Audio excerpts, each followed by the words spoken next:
Propósito. Se nota un triple propósito en las escrituras de Isaías, sobre los cuales son: 1.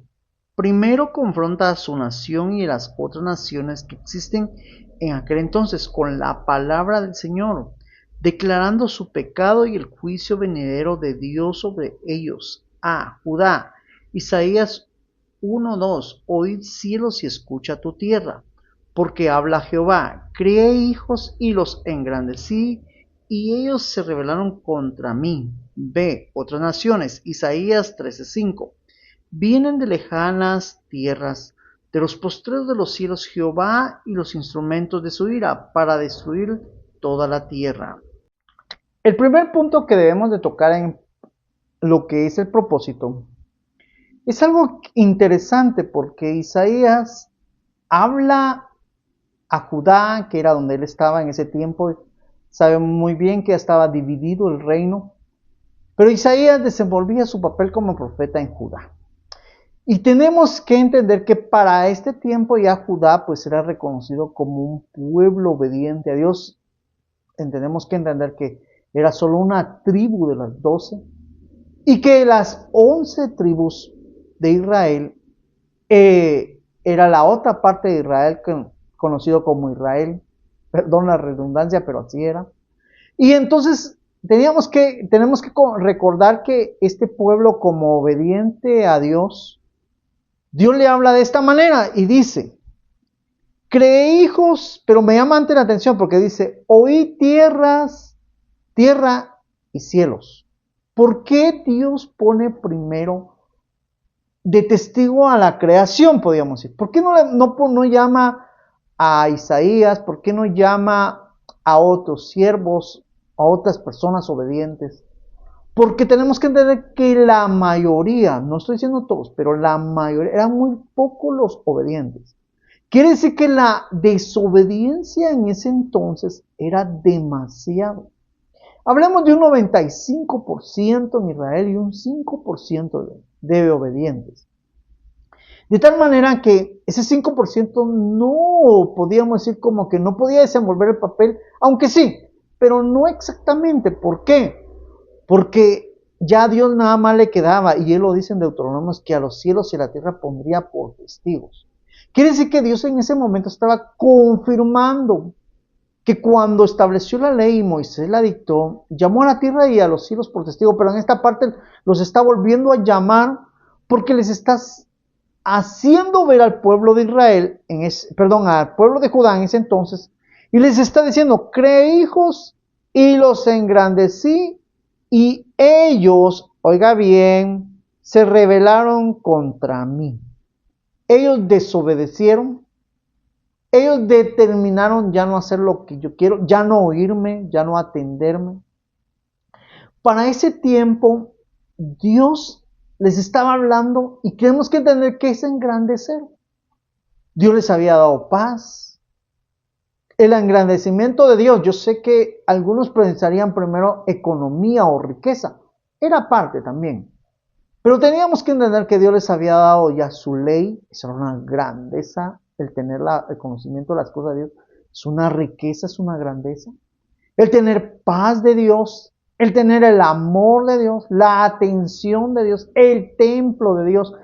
Óigame, el saber de que Dios estaba con ellos, y parecía que Dios no estaba ahí, porque ellos se comportaban como que Dios no existiera. Entonces dice: creé hijos y los engrandecí. Esa era la grandeza. Ellos eran como que en ese entonces podríamos decir como que una especie de ser humano especial. Pero lo especial no era por ellos, era porque Dios estaba ahí. Digamos, lo especial lo hacía Dios. De tal manera que podríamos decir como que ellos no miraban lo especial que era Dios, sino que ellos se comportaban como que Dios no existiera. ¿Qué estoy tratando de decir? Cuando hablamos de desobediencia, estamos hablando de una persona que desobedece. Entonces, veámoslo como iglesia. Pablo dice a Timoteo: este mandamiento te doy, que milites en la milicia. Bueno, primero que Pablo estaba diciéndole a Timoteo es que te entiendas, que al estudiar Isaías entiendas que Dios le estaba diciendo a Isaías que dijera que amara los cielos y la tierra porque era grande la desobediencia. Entonces Timoteo necesitaba ver, hoy nosotros necesitamos ver que la desobediencia nos aparta de Dios, que si nosotros también desobedecemos, andaríamos, sería la palabra, como el pueblo de Israel en aquel entonces. Y que nosotros con nuestra conducta y nuestra forma de ser, estamos andando como que si Dios no existiera. Y sí existe, sí está Dios con nosotros. Hoy en día a través de su Espíritu Santo se manifiesta en la iglesia, en nuestra casa, en nuestro corazón. Es más, necesitamos comprender que realmente necesitamos saber o comprender que Dios en su evangelio, que significa promesa, su evangelio era una esperanza para aquel pueblo en aquel entonces porque no había venido Cristo. Hoy en día en nosotros es una realidad porque Cristo ya vino. Y tenemos que comprender que realmente por qué nosotros seríamos condenados y mayormente castigados.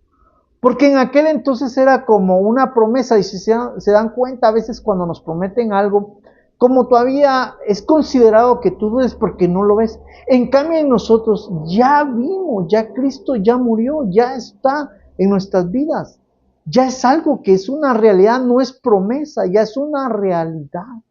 Y es ahí donde necesitamos comprender que realmente Pablo le está diciendo a Timoteo, no te rebeles, y nos está diciendo, enséñale a la iglesia que no se revele, y nosotros debemos de comprender que no es bueno rebelarnos. Y tenemos que entender que también Dios nos ha engrandecido como Israel, y que ahora es mayor la grandeza porque nos ha dado de su Espíritu Santo. Antes, en el Antiguo Testamento, nos damos cuenta, la secuencia del Espíritu Santo es cuando Saúl profetizó, cuando vino Sansón, como que dice, en ciertos momentos o etapas o ciertas manifestaciones que el Espíritu Santo hacía en el pasado, registrados en el Antiguo Testamento. Hoy en día el Espíritu Santo ya no es como que un de repente. Hoy el Espíritu Santo es una realidad en nuestro corazón. Y es por ello que nosotros tenemos que ponerle atención a esto, para que comprendamos que realmente Dios quiere que entendamos esta profecía y nos demos cuenta de que así como Pablo se lo recomendó y se lo dio como mandato a Timoteo, nosotros también para que seamos edificados, exhortados y consolados. Porque en algún momento, por ejemplo, habrá alguien que dijera, estos pobres cristianos y siguen ahí esperando. Pero ¿cuál es mi consolación de estos pobres cristianos? Esa es la pobreza que ellos ven en mí, pero para mí es una riqueza. Eso me consuela. Seguir esperando en Dios y seguir creyendo en Dios. Como quien dice, no es para que yo me sienta desanimado, sino que para que yo me alegre y me goce en que gracias a Dios sigo creyendo en Él. En la otra parte de la profecía, ya en el capítulo 13, verso 5, le dice a Israel, tenemos que comprender, viene de lejanas tierras, de los postreros de los cielos, Jehová y los instrumentos de su ira. ¿Cuál era el instrumento en ese entonces cuando nosotros estudiamos la palabra? Que Dios estaba utilizando para castigar, porque estaba molesto, porque dice que estaba molesto contra el pueblo de Judá. Era Asiria. En ese entonces ellos se fueron cautivos a Siria. ¿Pero por qué se fueron cautivos? Por desobedientes. O en otras palabras, ¿por qué a ti te pasan cosas que no te deberían pasar? Por desobediente. Tienes que entender que a través de esta palabra Dios te está edificando, como que dice, te está capacitando. Para que razones y te detengas. Lo que estás haciendo te está llevando a desobediencia. Y te están pasando cosas y te van a seguir pasando porque sigues en desobediencia. Porque sigues practicando desobediencia. No le pones un alto a la desobediencia. También tienes que entender que no porque ya dejas de desobedecer, entonces viene Dios, está bien, ya desobedeciste, ahora eres desobediente, es cierto. Pasas a ser obediente, pero también Dios te va a dar un espacio donde le demuestres a Dios tu obediencia. No va a ser de la noche a la mañana que todo cambie. Tienes que entender que por cuanto desobedeciste hay consecuencias, y cuando terminan las consecuencias también vienen las consecuencias de tu terminación. Desde que lo obedeciste empieza también el proceso de consecuencias por tu obediencia. Pero tiene que pasar un tiempo, no es de la noche a la mañana. Ahora, si nos damos cuenta, dice que ellos vienen a destruir la tierra. Tenemos que entender a veces por qué Dios nos habla de cierta destrucción.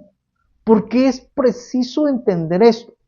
Porque realmente tenemos que entender que si Dios no destruye, primero, la desobediencia en mí, si Dios no me hace reaccionar, si Dios no me está exhortando, no me está animando, no me está consolando, y no me está dando a entender lo que yo realmente necesito entender, lo que Él quiere es destruir primero la desobediencia en mí, que digamos que yo tome una determinación o una solución, o que yo entienda que lo que estoy obedeciendo va a ser lo correcto y lo justo para mí.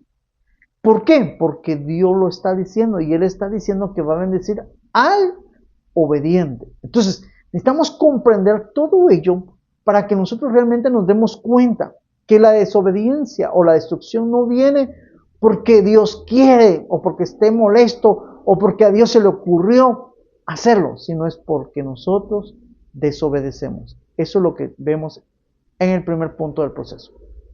2. Por visión y revelación del espíritu de la profecía, Isaías profetizó la esperanza a toda la generación futura de judíos exiliados, que a su tiempo serían restaurados de la cautividad. Isaías 10, 24, 25. Por tanto, el Señor Jehová de los ejércitos dice así: Pueblo mío, morador de Sión, no temas de Asiria. Con vara te herirá y contra ti alzará su palo. Mas de aquí a muy poco tiempo también se acabará mi furor y mi enojo, para destrucción de ellos. En el segundo punto del proceso ya entendemos lo que yo hace un rato les hablaba sobre Siria. Le dice el profeta Isaías a Judá que Siria venía y que venía y alzará contra ti su palo. Como que dice, te va a dar un palazo. Pero ese palazo va a ser por poco tiempo. Pero también va a ser para la propia destrucción de Siria. Les está diciendo, eso lo leemos en Isaías 10, 24 y 25. Cuando vamos, digamos, con la mente y con el mandato de Pablo, y lógicamente primero es de Dios y Pablo diciendo lo que Dios está diciendo, se lo dice Timoteo a nosotros y nosotros entendemos como iglesia, nos está diciendo que a veces es bueno que nos dé un palazo el diablo. Así lo... Y alguien dirá, sí, pero es que este diablo, ¿por qué me molesta? Miren, realmente tenemos que entender que hoy en día la ira de Dios es Satanás. Es el encargado a darnos un palazo. Es el encargado a veces hasta golpear. Entonces, muchos de nosotros, sí, pero si Dios nos ama, ¿por qué existe? Pues existe para tu corrección. Existe para que te golpee. Existe para que te haga reaccionar, porque parece que con palabras no reaccionas. Te están diciendo que te va a ir mal y sigues ahí. Te están diciendo que no sigas ahí y como que no escuchas. Entonces, Él existe para que te diga, bueno, no entiendes a las buenas, no entiendes por palabras, pues vas a entender de otra manera. ¡Pah! Pareciera que muchos de nosotros, y se los digo incluyéndome, entendemos solo a golpes. Entendemos solo con situaciones adversas. Y algunos somos más cueros porque nos está yendo mal y seguimos ahí. Entonces, necesitamos comprender que Dios dice, por un momento tardará mi enojo. Digamos, no se enoja para siempre. Pienso. Esa es mi forma de pensar. Que es mejor que a mí me vayan mal en la tierra, pero lógicamente por desobediente. Y no una eternidad, porque la Biblia habla de una condenación eterna. Digamos, en otras palabras, prefiero que me castiguen aquí o que me vaya mal para que yo entienda, que no reciba una condenación donde ya no tendré oportunidad. Muchos de nosotros no lo vemos así, muchos de nosotros pareciera que, Señor no me quiere, no me duele, y por eso yo no lo obedezco, porque, pareciera eso. ¿Y por qué? En vez de que está el enemigo dándonos palazos y en vez de correr a Dios, corremos más al pecado, más a la desobediencia y más palo nos va a llover. Entonces necesitamos entender lo que estaba diciendo Pablo a Timoteo es que estudies esto y te vas a dar cuenta de lo que está pasando, por qué Dios levanta a Isaías y empieza a hablarle a este pueblo, les está diciendo que él creó hijos y ellos estaban engrandecidos, como quien dice que por la grandeza que ellos tenían debería estar mejor, pero por lo visto, por manejar mal, oigan, la grandeza estaba peor. Entonces, y por haberlo hecho esto venían situaciones, a veces se iban cautivos, se iban presos, iban a dejar de ser grandes, iban a vivir una humillación, porque parte de aquel entonces llevarse al pueblo de Israel o llevarse a sacerdotes o gente culta o reyes y llevarlos a las cárceles a ponerlos a trabajar era una humillación. Si nos damos cuenta, en otras palabras, digamos, cuando a nosotros nos va mal por desobedientes, y de cierta manera es una humillación, nos duele, porque nosotros quisiésemos estar bien, pero es permitido, o Dios lo permite, porque entendamos que lo que estábamos haciendo es malo, y no deberíamos de hacerlo. Esto nos está edificando, esto nos está exhortando, y esto nos está sacudiendo, para que entendamos que no debemos ir en ese camino donde de cierta manera creemos que nos va a ir bien, pero no nos va a ir bien. Así que realmente tenemos que entender también, y es aquí donde se apega la alabanza, creo en ti.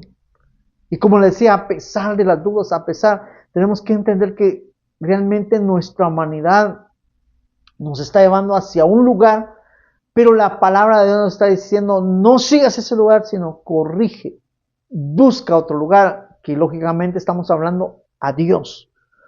Tenemos que entender también que cuando vemos todo esto y entendemos que esta sacudida, esta confrontación, esto que Dios nos habla a veces un poquito, de cierta manera, para que despertemos fuerte o llamativo, para que entendamos que estamos como estamos por desobedientes.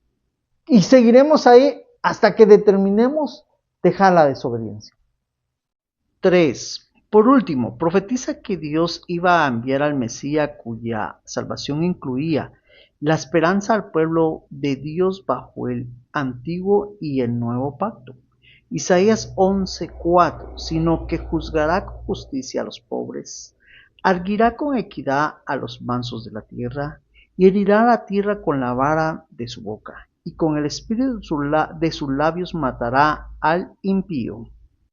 En el punto 3 vamos a ver algo tan edificante para nuestros tiempos como iglesia, que nos va a exhortar y nos va a consolar, porque Isaías fue uno de los profetas que nos habló del Mesías, del prometido, del Hijo de Dios, el cual describe en el capítulo 11, verso 4, sino que juzgará con justicia a los pobres, como quien dice, les va a dar una corrección correcta a los pobres. Dice, y erguirá con equidad, en palabras que nosotros podamos entender sería, y alegrará con mansedumbre a los mansos de la tierra. Y dice, herirá la tierra con la vara de su boca, y con el espíritu de su boca, de sus labios matará al impío. Lo que realmente nos está diciendo acá, decía algo que nos exhorta, es que vendría alguien a la tierra que nos daría lo justo como pobres. Lógicamente estoy hablando no pobreza de economía o de riqueza, estoy hablando de pobreza espiritual. Él vendría y él, lógicamente, como yo le decía, él ya vino y a través de la escritura nos está dando a nosotros la justicia. ¿Cuál es la justicia? Que nosotros entendamos que él ya está acá, que su espíritu, que su iglesia, son cosas que él ha fundamentado para que nosotros tengamos relación con él. Es cierto, muchos dirán, sí, pero las iglesias esto y los pastores esto. Miren, tenemos que entender que la iglesia como tal, como un sentido espiritual, como institución espiritual y material también, ha sido establecida por Dios. Que esté corrupta, eso es como en el tiempo de Isaías, pero no por eso es corrupta. Digamos, los corruptos son, en aquel entonces eran los sacerdotes y todo el servicio sacerdotal que había. Pero si nos damos cuenta, Isaías percibe al Señor y lo ve que el templo estaba lleno de sus faldas. Como dice, de la presencia de Dios. Pero el templo era corrupto por los corruptos que habían, pero no era por Dios, sino que el templo era santificado y la tierra llenaba de su gloria, estaba llena de su gloria, dice Isaías. Pero era porque quien santificaba la iglesia era Dios. Entonces, es lo mismo hoy en día. Si alguien me dice a mí, mira hermano, fíjese que la iglesia está así, ajá, por los pastores, entiendo. Pero por Dios la iglesia es santificada por su Espíritu Santo. Y yo la debo de ver como tal, como institución espiritual y como institución física o material, puesta por Dios y santificada y sostenida por Dios. Que haya corrupción, pues ese no es mi problema. Es el problema de cada corrupto si se ha corrompido. Lógicamente, si hay personas. Pero también como Dios guardó en aquel tiempo a Isaías y a muchos más, que les decía un 5%, hoy en día de igual manera. Por eso es necesario que nosotros entendamos y comprendamos y nos animemos y nos exhorte el Señor a través de esta profecía. Y sigamos el mandato que Dios le dio a Pablo, y Pablo a Timoteo, y Timoteo a nosotros como iglesia. Para que comprendamos que realmente el Mesías está en nosotros y nos está guiando a nosotros los pobres y nos está alegrando el corazón. Esto me alegra a mi corazón y debería alegrar a muchos.